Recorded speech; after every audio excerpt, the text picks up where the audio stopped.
Altıncı kısmı İsmailahun Subhani'nin cevabiyetinden mevzumuzda bögedek münazır etmek ya neşesi ilmi etmektin hakkında korkmaklılık ya çekilmekliklerinin hakkında nahmedu ve nusalli ala rasulihil kerim bögedek bir 5 tane soru men avval etcek deyip şicelete söz verdim ki ol başka bir mevzu muhim olallığı dedekli o gurrunu indiki celetelere koydum.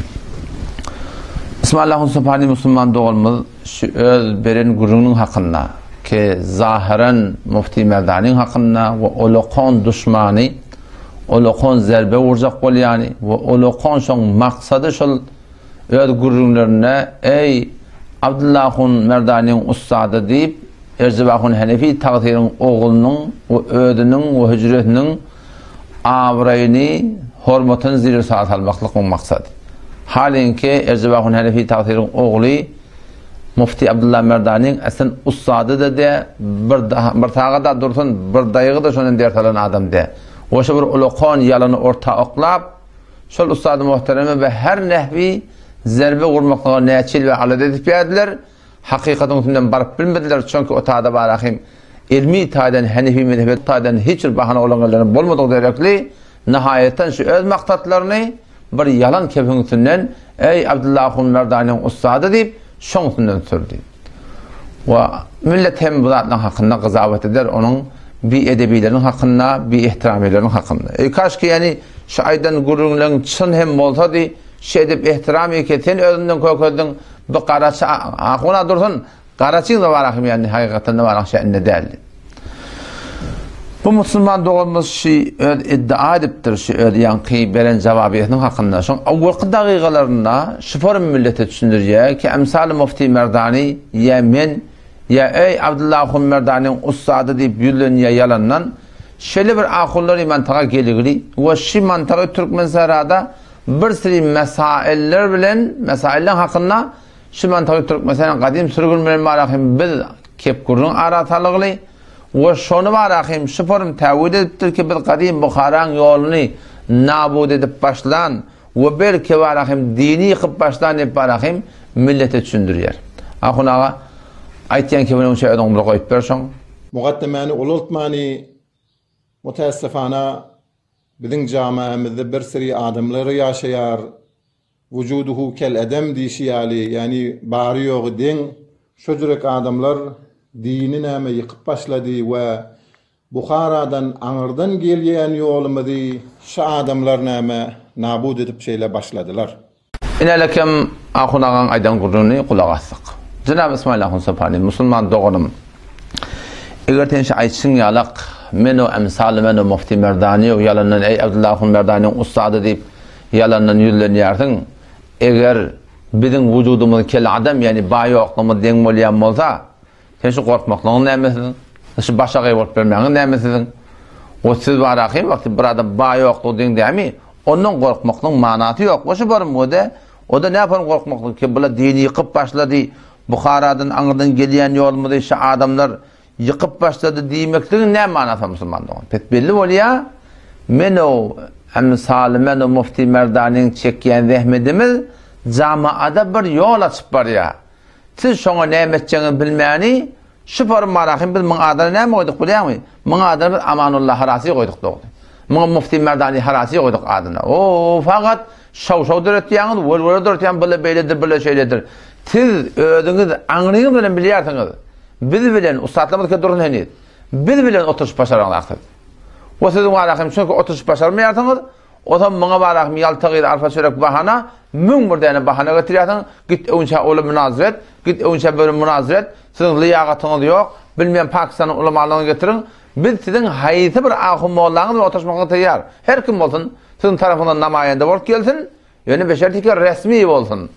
SMS versin, comment koysun. Biz elam edevlisinin hayıtı bir ahım oğullarınız. Her ne kadar setip ilmisi bağlı olsun. Hatta öz ustadın. Hatta sen hayıtı bir yetecik mi olsun fark etmiyor bir de. Sizin tarafından namayende olup geleni belli olsun. Bir modeller olsun. İnşallah bir oturuşmakla teyar. Tamam marahim. Bukhara'dan ne getirdik duracak ya sana. Hivo'dan ne getirdik duracak ya sana. Biz sen layık bilemdak deyip duracak. Cenab-ı İsmailahun Subhani sen şu an ştadik hep dursun. Bon bana namayendeyi var ahim ten şeyat ustadlan ten. Ten ustadlan övet alttırlar. Sen gel musulmandığın bir de fark eden. Sizin yani ödünün içini öyle biliyorsun da. Siz dost musulmandığın korkup durduğunuz. Size oturuşu biliyorsun da. Oturuşmadan da korkuyorsunuz. Sizden şu anda senin iş cemaat yerliği oturuşmaklığa. Hemmet hemmaqide de yani umumi tezir hemmaqide. Sen oğul Seyfiye doğullardan da sen tanımanlar ki. Sen Seyfiye doğullardan biz bilen gel oturuşmaklığa. Ol bana Hudaydan gelin çağırmaklığın hakkında Muhammed Canah'ın bir hareketli şöyle hemmaqide de keşke Huday Teala'nın benneti geldi bana oturuşmaklığa. Ve şolar ikisi düşünüşmeyenler musulmandığın. İnma bular düşünüşerler şunu için gelir haklar. Bulan işin en malığını temeli gurun vermene var ya der itilat eden oluyor. Yani bütün beşutan sünne in hem ahunuz var. In hem ustadınız var. İmam zıgmanınız var. Şulan hiç gayti gelip ten evinde durup oturuşmaklığa liyaqati yok mu? Yani bari ilmiyeti yok mu? Korkuyor mu? Ne mi daksatken şuna adına? Dersin itilat eden oluyor Allah. O Hudayın bendelerdekine oturun yerine karşı emniyeti kavuruyor Allah. Kep gurun bulanı kavuruyor Allah. Dersin den oluyor Allah. Turlan şikeliyor Allah. Ağatışlar cennete koyayım Allah. Eğer şolar bileyen olsa devletin adamları men alıp baryan yolunda Vehhabiyet bağlığını meni birdağa da koymalı musulman da. Hemsine ki teorekten ne kadar kıssaklayanlar, zınnane kitiyerler, yeni birdağa etiyerler ha. Eğer devletin adamları men neşeyle birdağa bağlanmalı da var ha. Men birdağa da koyup vermeli musulman da. Ya var, sizin işiniz şu olur. Devre çıkan diyen vurmalı ona bana. O Hudayın benlerde emniyet hep seçecek olup, devre çıkan mağturlarını şikayellerle, celesen bir hem uğrayarlar. Ya sizin işiniz amanullah harası. O bir vol oturuyatınız. Fakat cavan oğlan zehirlerini aylayarlar. Şu Bişruan'a da vol oğlu. Bişruan'a bizim bu 4-5 tane dost oğlanımız bir öye var yarlar. O şol olan ahulları haber oluyor. Keştak amallahın getiriyor deyip. Hani ki mezattına var mı yok. 150 nefer daha olup bir öğündaşını muhasire edip her gaysının eline tayak mı, kerki mi, Allah bile eline ne malını. Ne kadarlar o kafada durmalı, ne kadarlar bu kafada durmalı. Hulasasını çıkarmalı yaştadan. Babacan, biz bir neyse adam mıydı? Sizin oturacak deyip ya. Şu forun milleti oturup cavan oğlan kanını kırmak gerek ya. Gel Müslüman'dan otur şöyle. Açırsın bunu bilen. Alpariyan'ın sabit. Hak değil mi? Bütün Türk mezarada olakon taksirli var. Bizim tarafımızda taksirli var elhamdülillah. Sen şu taksirlen bilen, şagirtlen bilen, ustadlen bilen, kim bilen gel gel. Tamam inşallah Teala sen şu Alpariyan yolun nemelini sen ödüğünü düşündüreyim. Daş devrine düşündüreyim Müslüman doğun. Vasıl cavan Müslüman doğun. Adam Huda için her nemeti eder. Adam Huda için her nemeti eder. Ama haktan defa edin. Ölümden korkan adam yok. Haktan defa edin. Biraz anşır. Şuları iki şu şey edip doful salıp dururlar. Da öğündaşın muhasir edip dururlar. Ova girip çıkanda bakın bana vuracak olup yerler. Şular ne hemen gidinler? Şular bakın delili bağ olsa, medreki bağ olsa, istidlalı bağ olsa, şahamatı bağ olsa, Alpariyan yolu hak olsa, gelirdiler, oturuşurdular. Ne ki öğündaşları muhasir edip bakayım. Bir hanımada ne kadar bakayım, o tarafta şikayetleşip şehit etmeyelim Müslüman doğun. Hakikat şeyde Müslüman doğun. Bir zadın hakikatin güdasılacak oluyor. Sonuçta nimet çektiğini bilin akla. O ham oturuşaylayan da nimet yerle biliyor musun? Yok şartlar koyuyorlar. O gözüne dönen Cenab-ı Abdüssiddik Akun Keşmiri diye. O zaman bir de onu Fezai Mezazide ken kısa katalım. Her yerden vardık şimdi oturuşak olup. Oturuşanak. Ahir ne mi dedi biliyor musun? Senge bozor alamete nezeden ne? O lokanda aşağı yerle eline. O vurmacağın alamette vuracak adam bakım tayak getince yımrık tıkar da önce. Men niye cıma mescitte oturuşak diye kümmetti. Men dedim o da sana aytiyen kimin manası dedim. Ten cıma mescitte oturuşak olsan. Bu ne mi oluyor? Bu kulli marahim millete cayb oluyor. Ona bir belengu da 15 tane belengu gerek oluyor millete doğrusu ki. Şol hakikaten gurunu münazara doğru eştirecek olan. Ulu bütün Türk mesela üşecek. Devletteki gelecek. Gelaham ne mesela ağa. Siz nezmi emniyeti var ahim. Millini behem oraya gidip de tutup küçük kadar. Men dedim o da dedim yol oynasın dedim. Yaltağıyla arpa çörek bahane diyerler şey. Sen oturacak değil mi? Ağa Cenab-ı Abdüssiddik Akun Keşmiri. Biz sen öğüne de var bana teyyar. Hücrene de var bana teyyar Müslüman doğun. O sen Müslüman, İsmail Akun Sabali Müslüman doğun. Sana da şuna itiyen. Sen öğüne de var oturuşma olsa, hücrene de oturuşma olsa, ne tür oturuşma olsa sen teyyar. Ama sen ne şekilde yartınız? Bir hakikati var arada. Şu yüde çıkacak böyle şuna ne çeken bilen akarsın. Az cümle vade köre belli bir gurum belli oldu. 7 yıl veri şu öyle yapıştırdıyan tamam ay 40 yüdü.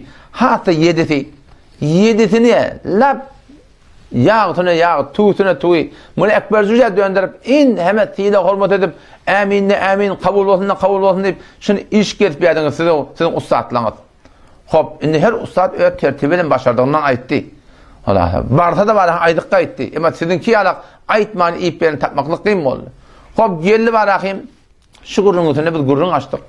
O mantığı da barakayım, sizin aytısının ıhtilaf okuduk. Sonra gördük da siz, şu haram ya haram emeğinde isladi, siz ilk kez bir yertiniz, eminlik kez bir yertiniz. O biz gözümüzden gördük sizin hakkınızın, hakkı basar yalınızı. Bu zaman aydıp başladık. Bir yestekki dilla bollu, hem kullen barakayım, milletin ahını gördüğüm düştü, delil vermeyen durduk. Nihayeten bula milletin yoş anlap var ya. Şu adını ne yaparım bollu? Yoş 3 gün doğru deyip barıyarlar değil mi? Ne yaparım bollu? Müslüman doğumda biraz çıkansın oylan. Şu Bukharan yol bolyan olsa, şu ayda 7 gün tutmaklık, kadim yol bolyan olsa, şeriatın doğru aytiyan olsa, şılan gelip yettek gidilen sonra, inheme Kur'an töhmeti, gıybadi, betnamiti, bular ki öz zayini Allah versin cevaplarını gelip de şikep de gelip de barakım yamaçlardan evurdup bizim sürgünmede var dönüp dururlar. Şugurun ne men gurun eğer Bukharan yol bolyan olsa, eğer doğru yol bolyan olsa, şular ne ide vurdular ona? Ne ide vurdular şular? Bete belli oluyor bir hakikatleri var arada ki men o emsalimen Mufti Merdani şun emsalları hakikat yüde çıkarmanın için attan, avraydan, gözden, dilden düşüp biz dadır aydıp başladık. Orada var mı onu durup olacak yani yoş ne yapıp parayla? Boylanıp parayla Müslümanlar. Hatta şu ilin arasında hakka ayrıldı. Keşke 3 gün doğru. Teyze 3 günün içinde de ne kadar doğru adatla Müslümanlar. Kiminin hayatı bir neydi? Sizin milleti din, diyanat, Bukharan yol deyip milleti Allah vereniniz inaylakem onu bütün Türk mesela sıfırdan hakkında belli oldu. Kesin eminli ihtiyardınız. Hani bugün 3 gün 7 günün 3 gün moladı. Nerede doğrulup var ya şey? Allah Teala bağın size hidayet etsin. Şu tayda Müslüman doğun siz korkup var yartınız. Ne meselenin bilen daha. Aldırap doğurtunuz. Şu tayda barakım ulu il bütün Türk mezarani şu öz muğete içtimainden istifade edip barakım bizim başımıza barakım fakat şu vol oturup barakım tebliğat etmekle başarıyartınız. Hayratın mami gel otur şöyle sen gel. Her kim gelsin akabede fark etmiyor. Fakat sizin tarafından bulunan namayinde orkadın. Tabi belli olsun kimin yol Bukharan yolu, kimin yol Hanefi mezhebi yolu. Müslümandan o da ben canım yani ya doğuşlu adamları. Böyle Bukharan yol. Nükücede inşallah ben bir nükücede şahit hemen burada edip bilmedim. Ben sonra çıktı Bukharan yol deyip adamlardan. Siz gelen şahitmede cevap verin Bukharan yol şimdi. Bukharan yolu Hanefi mezhebi terse, sen Hanefi mezhebinin için mi olsa, Hanefi mezhebi paymentinin için mi olsa, sen ne korkuyorsun seni? Sen ne bırakayım oturuşmadan çekiliyorsun? Şu taydan bana siz korkup dursunuz Müslüman doğunçuklarım. Bir hakikatin yüzasılacak boluyor. Şu hakikatin yüzasılacak biliyorum ne olacak? Böyle hem yıl bir de Allah verilmiş diyen gurun yüze çıkacak da. Şunu satılacak. Siz şundan korkuyorsunuz. İnalekem Mecbel Fıkhi Türkmen Sehradan marakım öz gurun var ya. Şöyle öz gurun bir edebi ettiler falan ettiler. Şeriattan defa etmekten adi. Eğer bir edebi bol yanmada tenon adına ne mi daktan Müslüman doğun. Şu tarzına Bismillahirrahmanirrahim subhanahu Müslüman doğuda temin yadına atalayın. Bolon gurunu temin malakmi yadına atalayın. Bolon gurun ne mi biliyorum? Bir Mecbel Fıkhi Türkmen Sehradan bir taammetin hakkında oturuştuk. Oturuşamızda yerden ustadla aytmağın durdu. Biz de kömekleştik. Nihayeten ayı, 40 yılı şundan doğru değerli hakikat belli boldu. Belli bolundan sonra celesan ahırkı bir taqiqalarına bir denne Xudası Cenab-ı İsmail Subhani keşedada bir denne barıp şu da barakım bonvanı var mucri şu adamın oturttular bir denne fetva okuydu bir. Şöyle ay 40 yılı barakım lazım tutulmadan falan etmeden barakım öbür kaydı bendikumun ulamalar çünkü ne emelini mun iradi yok demetti. Ben şu da kaldım.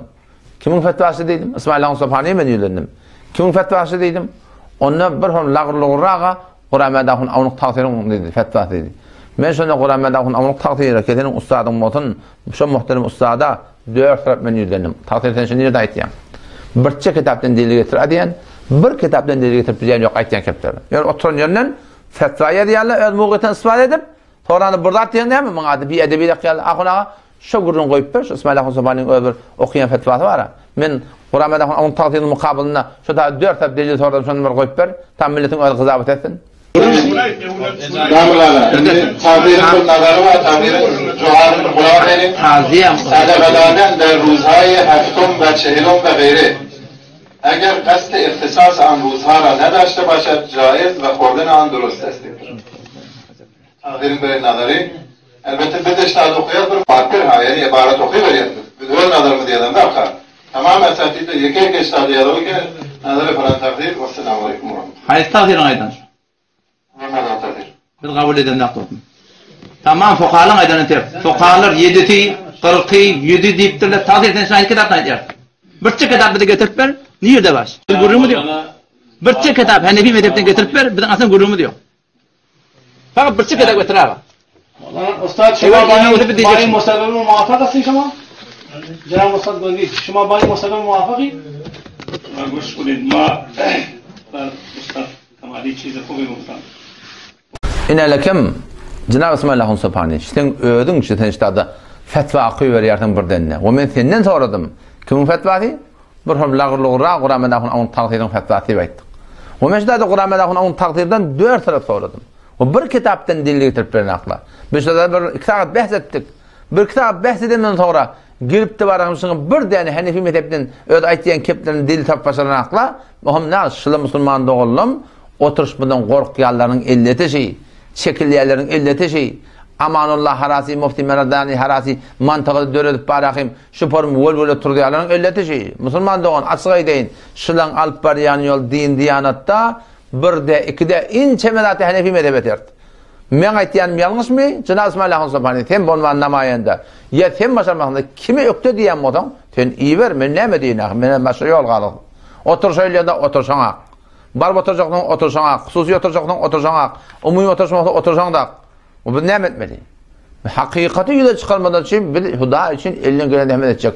Yürekler Allah Teala'nın elindedir. Sizin elinde de. Siz haram emeğiniz zadi. Ya ne kadar da haram zadi. İnçeme yıllar parakınız iyip eminleyip yersiniz. Yüze akmasın ol bir alim ki yüze kalıp yeni buradaydı bar ya. Yoşlaştın ayt ya. Oşa tuğrasına akırda barakın külli tuğrasına ayt ya. Hop her kimde bir yüz var. Ama siz bu zatları bilip durdunuz zaten doğru değil onu. Yine de kabattan aytmak da yok.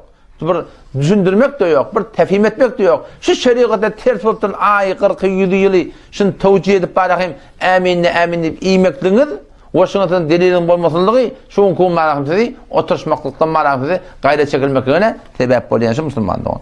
Şöyle Müslüman doğun. Şular hakikati bilyerler ve geldiler basılacaklarını bilyerler. Şu taydan marakımsızlar gelip oturuş başarıraklı. Yok neyme sen bir basılığın yok ki. Ve vakti senin delil var bulanın sonra gelip oturuşmaktan neyem çekilmeli.